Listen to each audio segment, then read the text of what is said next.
Something wonderfully magical is in the air, isn't it? Yeah. We're feeling it here in this arena, but it's spreading all across this country we love. A familiar feeling that's been buried too deep for far too long. You know what I'm talking about. It's the contagious power of hope.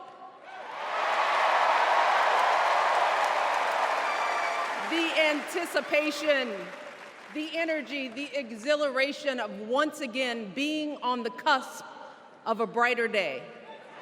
The chance to vanquish the demons of fear, division, and hate that have consumed us and continue pursuing the unfinished promise of this great nation, the dream that our parents and grandparents fought and died and sacrificed for.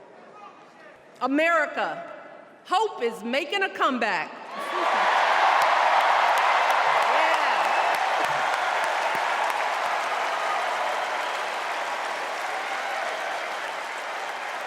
But to be honest, I am realizing that until recently, I have mourned the dimming of that hope. And maybe you've experienced the same feelings, that deep pit in my stomach, a palpable sense of dread about the future. And for me, that mourning has also been mixed with my own personal grief. The last time I was here in my hometown was to memorialize my mother, the woman who showed me the meaning of hard work and humility and decency, the woman who set my moral compass high and showed me the power of my own voice. Folks,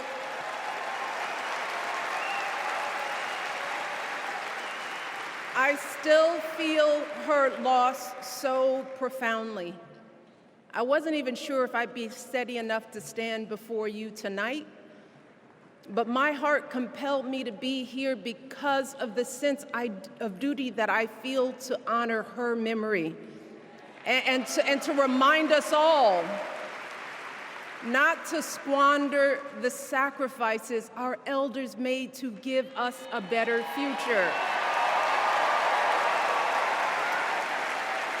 You see, my mom, in her steady, quiet way, lived out that striving sense of hope every single day of her life. She believed that all children, all people have value, that anyone can succeed if given the opportunity.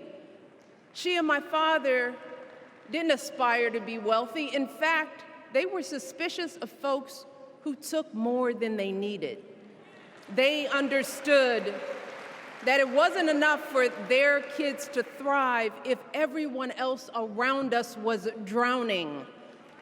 So my mother volunteered at the local school. She always looked out for the other kids on the block. She was glad to do the thankless, unglamorous work that for generations has strengthened the fabric of this nation. The belief that if you do unto others, if you love thy neighbor, if you work and scrape and sacrifice, it will pay off. If not for you, then maybe for your children or your grandchildren. You see, those values have been passed on through family farms and factory towns, through tree-lined streets and crowded tenements, through prayer groups and National Guard units and social studies classrooms. Those were the values my mother poured into me until her very last breath. Kamala Harris and I built our lives on those same foundational values. Even though our mothers grew up an ocean apart, they shared the same belief in the promise of this country. That's why her mother moved here from India at 19 It's why she taught Kamala about justice, about the obligation to lift others up, about our responsibility to give more than we take. She'd often tell her daughter, "Don't sit around and complain about things, do something." So, with that voice in her head, Kamala went out and she worked hard in school, graduating from an HBCU, earning her law degree at a state school. And then she went on to work for the people, fighting to hold lawbreakers accountable, strengthening the rule of law, fighting to get folks better wages, cheaper prescription drugs, a good education, decent health care, child care, elder care. From a middle-class household, Kamala worked her way up to become Vice President of the United States of America. My girl, Kamala Harris, is more than ready for this moment. She is one of the most qualified people ever to seek the office of the presidency. And she is one of the most dignified. A tribute to her mother, to my mother, and to your mother too. The embodiment of the stories we tell ourselves about this country. Her story is your story. It's my story.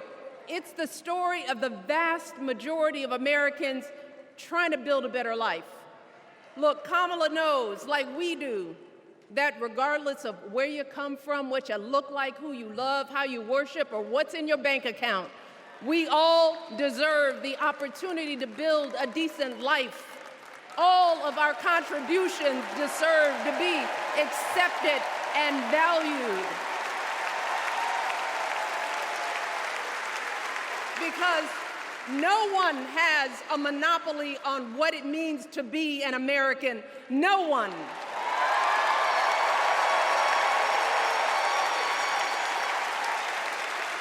Kamala has shown her allegiance to this nation, not by spewing anger and bitterness, but by living a life of service and always pushing the doors of opportunity open to others. She understands that most of us will never be afforded the grace of failing forward. We will never benefit from the affirmative action of generational wealth.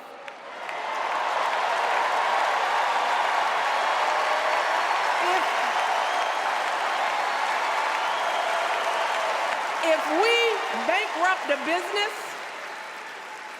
bankrupt a business or choke in a crisis, we don't get a second, third, or fourth chance. If things don't go our way, we don't have the luxury of whining or cheating others to get further ahead. No. We don't get to change the rules so we always win. If we see a mountain in front of us, we don't expect there to be an escalator waiting to take us to the top. No. We put our heads down. We get to work. In America, we do something. And throughout her entire life, that's what we've seen from Kamala Harris. The steel of her spine, the steadiness of her upbringing, the honesty of her example, and yes, the joy of her laughter and her light. It couldn't be more obvious. Who's going to tell him that the job he's currently seeking might just be one of those black jobs?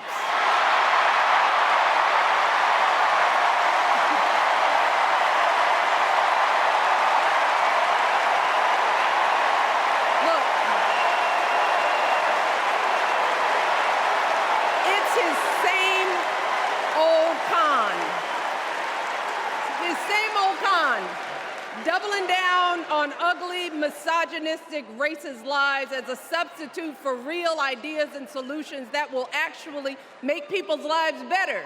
Look, because cutting our health care, taking away our freedom to control our bodies, the freedom to become a mother through IVF like I did, those things are not going to improve the health outcomes of our wives, mothers, and daughters. Shutting down the Department of Education, banning our books, none of that will prepare our kids for the future. Demonizing our children for being who they are and loving who they love, look, that doesn't make anybody's life better.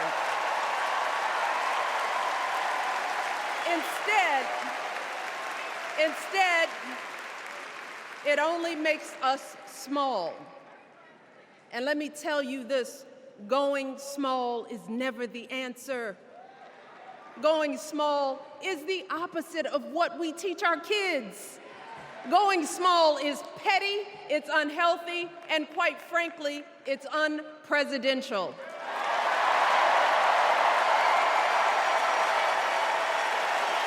So, why would any of us accept this from anyone seeking our highest office? Why would we normalize that type of backward leadership?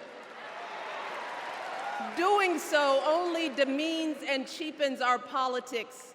It only serves to further discourage good, big-hearted people from wanting to get involved at all. America, our parents taught us better than that, and we deserve so much better than that. That's why we must do everything in our power to elect two of those good, big-hearted people. There is no other choice than Kamala Harris and Tim Walz. No other choice.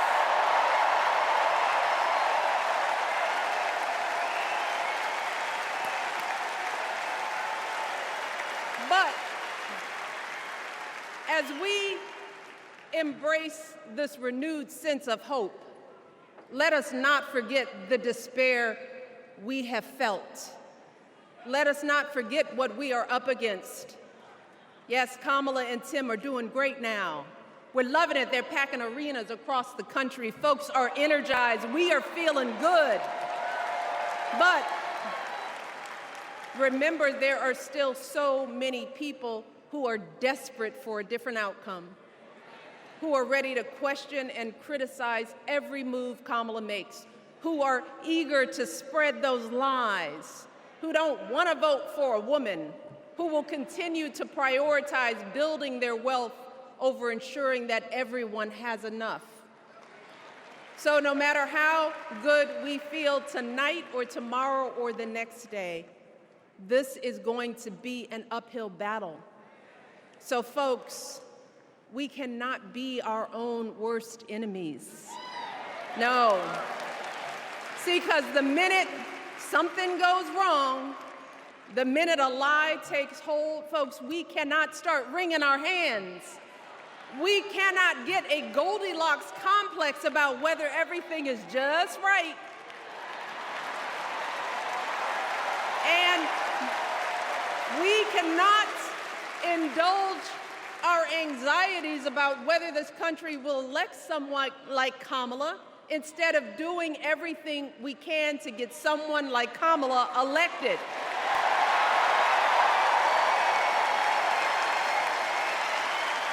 Kamala and Tim, they have lived amazing lives.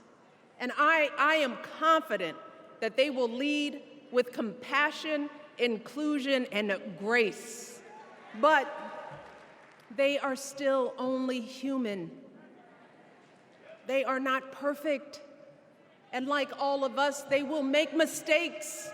But luckily, y'all, this is not just on them. No, this is up to us, all of us, to be the solution that we seek. It's up to all of us to be the antidote to the darkness and division. Look, I don't care how you identify politically, whether you're Democrat, Republican, Independent, or none of the above. This is our time to stand up for what we know in our hearts is right.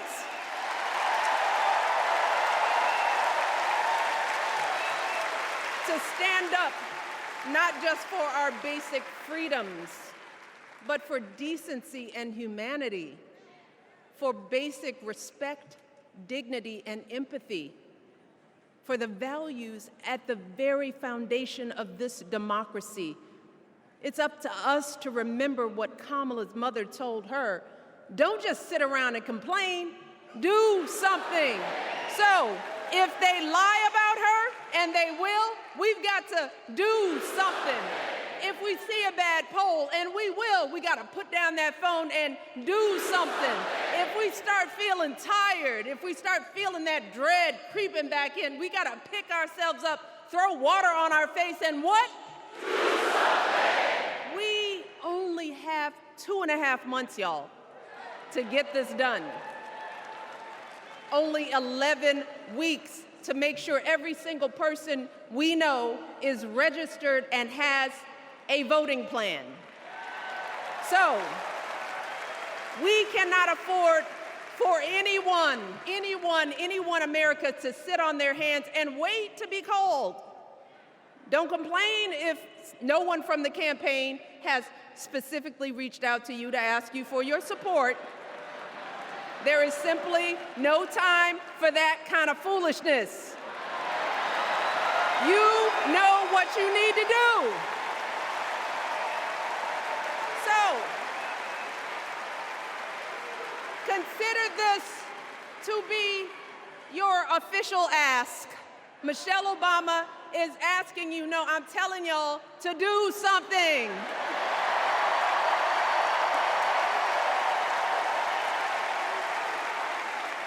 Because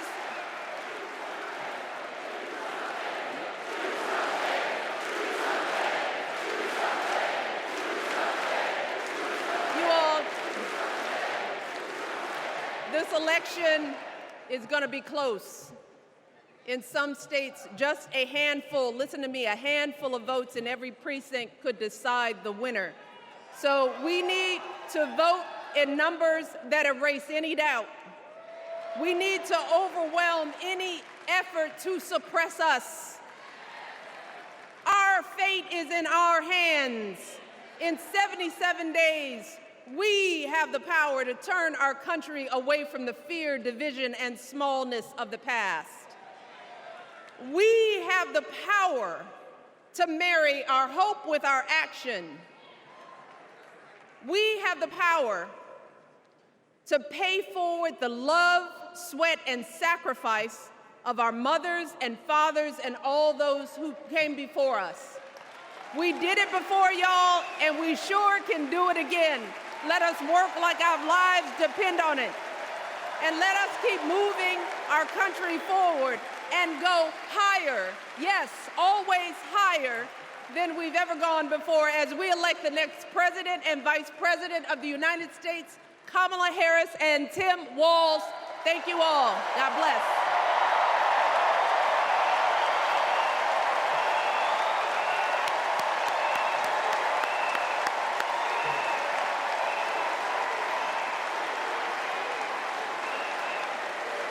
Now, before I go, I have one more job tonight.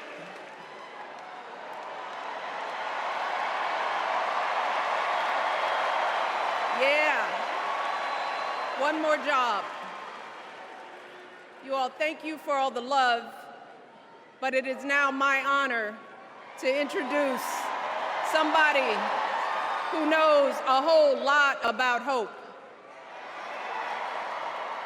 Someone who has spent his life strengthening our democracy, and let me tell you, as someone who lives with him, he wakes up every day, and thinks about what's best for this country. Please welcome America's 44th president and the love of my life, Barack Obama.